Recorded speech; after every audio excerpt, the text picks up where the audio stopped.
Cette vidéo serait totalement pratique. Dans cette vidéo, je vais te donner 5 clés qui vont te permettre non seulement d'éliminer la procrastination, mais d'augmenter aussi ton énergie et d'augmenter ta productivité au quotidien. Alors, rater l'un de ces clés serait comme avoir un vélo avec les roues, mais sans chaîne pour les pédaler. Donc, je t'invite à rester jusqu'à la fin et c'est parti. Alors, qui dit énergie dit joie, qui dit joie dit bien-être, et qui dit bien-être dit productivité. Alors, la première technique que je vais te donner ici sera de marcher un peu plus vite quand tu es dans la rue. Quand tu es dans la rue, quand tu es en train de marcher dans la rue, essaye de marcher un peu plus vite. Tu as déjà remarqué que quand tu es en train de marcher dans la rue et que tu es en train de marcher lentement, tu es là, tu rentres du boulot, tu es fatigué, et tu es en train de marcher lentement dans ton coin doucement et que tu vois cette personne-là qui est en train de passer à côté de toi, en train de marcher rapidement, avec énergie, avec enthousiasme. En fait, tu remarques que quand cette personne te salue, c'est comme si elle avait transmis une énergie à toi. Récemment, j'étais en train de rentrer du travail. Au cours de la route, j'ai constaté quelque chose. Quand je montais, puisque j'étais en train de prendre la ruelle pour monter, je croisais un monsieur qui rentrait du travail comme moi, qui m'a impacté parce que sa manière de marcher, sa manière d'agencer. J'ai vu que non seulement ce monsieur rentrait du travail comme moi, et certainement il a aussi travaillé comme moi, mais il avait cette part d'agencement, il marchait un peu plus vite. Et quand il m'a traversé, je me suis dit, ah, ce monsieur, il rentre du travail comme moi, et il a probablement travaillé comme moi, et je suis en train de marcher lentement, et c'est pas trop comme la tortue, et lui, il est en train de marcher vite plus qu'une cigale. Ça m'a impacté, et là, directement, je changeais mon pas. Et quand je changeais mon pas, j'ai constaté comme un renouvellement d'énergie en moi. J'ai constaté comme une transmission d'énergie en moi. Quand tu marches lentement, on se dit, ah, peut-être ça, c'est un perdant. Il est en train de travailler, il a peut-être eu des problèmes au travail, machin. Et quand tu marches avec énergie, quand tu marches avec enthousiasme, quand tu marches rapidement, on se dit, ah là, et en fait, ça c'est un gagnant. Parce que là, il quitte, sûrement, il est d'abord en joie. Et ensuite, il sait là où il se rend. Il se rend quelque part.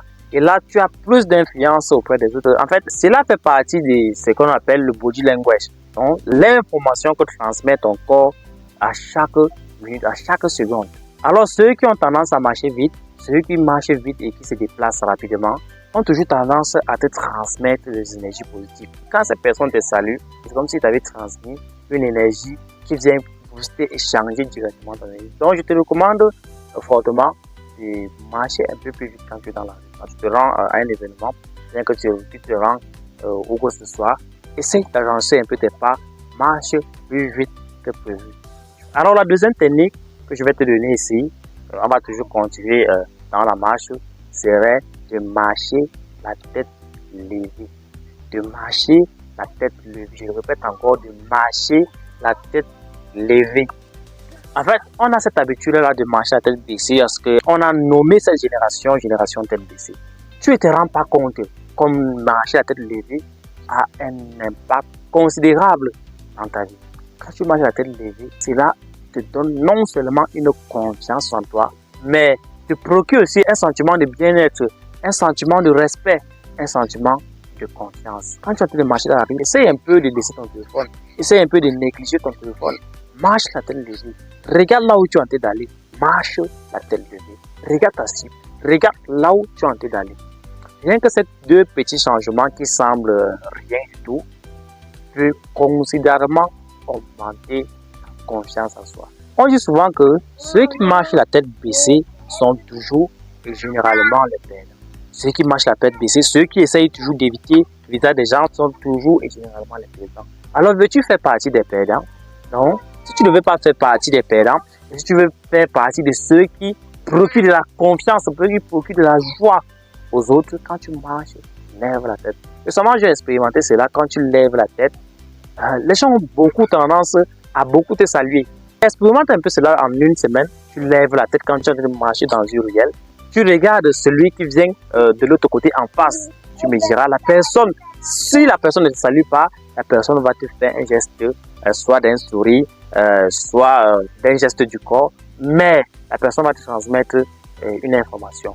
Donc, regardez devant toi quand tu marches peut considérablement changer ta perception de toi-même, peut considérablement changer ton influence. Et encore, ce que nous dit la PNL, la programmation neurolinguistique, dit que là où va tes yeux, c'est là où se dirige ton message.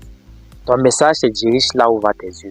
Donc si tu te déplaces en regardant en bas, ton message se dirige en bas, ça veut dire que toi tu es un perdant, tu es un faucheur, tu regardes en bas. Mais si tu regardes devant toi, ton message se dirige devant toi. Donc là où va tes yeux est là où se dirige ton message. Alors avant de te donner la troisième astuce, cher ami, je veux vraiment te demander quelque chose, c'est de t'abonner à ma chaîne et de me laisser surtout un message et de me lâcher un pouce. C'est vrai que je suis encore une toute petite chaîne avant de monter tout doucement, je suis encore une toute petite chaîne, mais j'aimerais que tu fasses partie de ceux-là qui vont construire cette grande communauté du développement personnel, de la spiritualité, de l'entrepreneuriat, etc. Et je te serais vraiment reconnaissant si tu me laisses un message et surtout, je te le répondrai. Et te dis merci d'avance et on passe à la troisième technique. Alors la troisième technique que je vais te donner ici, tu redoutes seulement, serait de faire au moins 7 à 10 minutes de sport par jour. Qu'on se comprenne bien, pas seulement par jour, pas chaque jour, mais de faire 7 à 10 minutes de sport quand tu te sens épuisé, quand tu te sens fatigué, quand tu n'as plus envie de faire quelque chose. Donc si tu as mis quelque chose dans ton programme et que tu veux vraiment le faire, et ça je m'adresse surtout aux entrepreneurs, si tu as mis quelque chose dans ton programme, pas seulement aux entrepreneurs, même les employés ont toujours quelque chose à faire que rentre. Donc si tu as mis quelque chose dans ton programme et que tu ne te sens pas d'attaque à le faire, alors je te propose de faire 5 à 7 minutes de sport intense. Donc de commencer le sport, commence d'abord par les squats, après tu fais le saut, après tu fais la grenouille, après tu fais le crapaud. Après cela, tu vas ressentir un changement total en toi. J'ai expérimenté cela récemment quand j'avais un programme dans mon programme de faire sport et que j'étais totalement épuisé, je n'avais pas envie de faire sport. Mais pourtant, je devais le faire. Et j'ai remarqué que quand tu finis de faire sport, en fait, c'est plus puissant que de boire tous les gadgets, bien que de boire toutes les boissons énergétiques, etc. Et que nous savons bien que ça nous détruit la santé. Donc, je ne te dis pas de faire le sport chaque jour, mais je te recommande seulement que quand tu es fatigué, quand tu ne te sens pas d'attaque, fais 5 minutes de sport, essaye de faire les sauts, faire les squats, le mouvement en bas haut, etc. En 5 ou 10 minutes, tu verras ton état d'être changé considérablement. Et surtout, comme l'a dit Yumi récemment, apprendre n'a rien à voir avec le fait de coder de nouvelles choses. Apprendre à tout avoir avec le fait de changer de comportement. Même si on n'est pas d'accord, parce que si tu sais ce que tu faisais, tu tenais les résultats que tu veux ou t'amenais à ce que tu veux, alors tu aurais déjà ce que tu veux. Donc si tu n'as pas encore ce que tu veux, essaye un peu d'expérimenter certaines choses. Albert Einstein disait récemment que la folie, ce n'est pas le fait de marcher nu dans la rue, mais la folie, c'est le fait de faire les mêmes choses et de s'attendre à des résultats différents. Cela est tout simple comme commencer à sauter dans votre chambre dès maintenant, ou commencer à sauter même dans votre salon, et dans les 5 prochaines minutes qui suivent, vous m'en donnez des résultats. Et si tu vas faire cela dans les 5 minutes qui suivent, je te propose de mettre yes dans les commentaires pour me donner du feedback et que je puisse connaître que ça t'a motivé et que ça t'a impacté et que tu vas passer à l'action. Alors la quatrième technique que je vais te donner, que je vais te proposer, serait de boire de l'eau suffisamment. Beaucoup de gens négligent encore ça de nos jours. En fait, on a toujours tendance à oublier qu'on est constitué de 90% d'eau. Tu es constitué de 90% d'eau actuellement là où tu es là. Ne pas boire de l'eau suffisamment, serait comme ne pas mettre de l'huile dans le moteur d'une voiture ou dans le moteur d'une moto. Cette moto va fonctionner, mais elle aura probablement plus de chances de tomber en panne ou bien de griller le moteur. Alors, boire de l'eau suffisamment est quelque chose que l'on doit considérer le plus possible. Quand tu as déjà fait du sport, tu bois de l'eau. Et quand tu es en train de vouloir dormir, il faut penser à boire de l'eau pour être hydraté toute la nuit. Durant notre sommeil, durant les 8 heures, bien les 7 heures que nous passons dans notre sommeil, on perd beaucoup d'eau. Et de boire encore de l'eau au réveil. Parce qu'au réveil, l'eau que tu as bu le soir est déjà presque épuisée et il faut encore de nouvelles ressources pour te réhydrater de nouveau. C'est pour ça que certaines personnes se réveillent étant fatiguées, étant épuisées. Et si c'est ton cas, dis-moi en commentaire. Donc, il est important de boire de l'eau quand tu te réveilles. Alors, on arrive ici à la 5e et dernière technique que je vais te donner.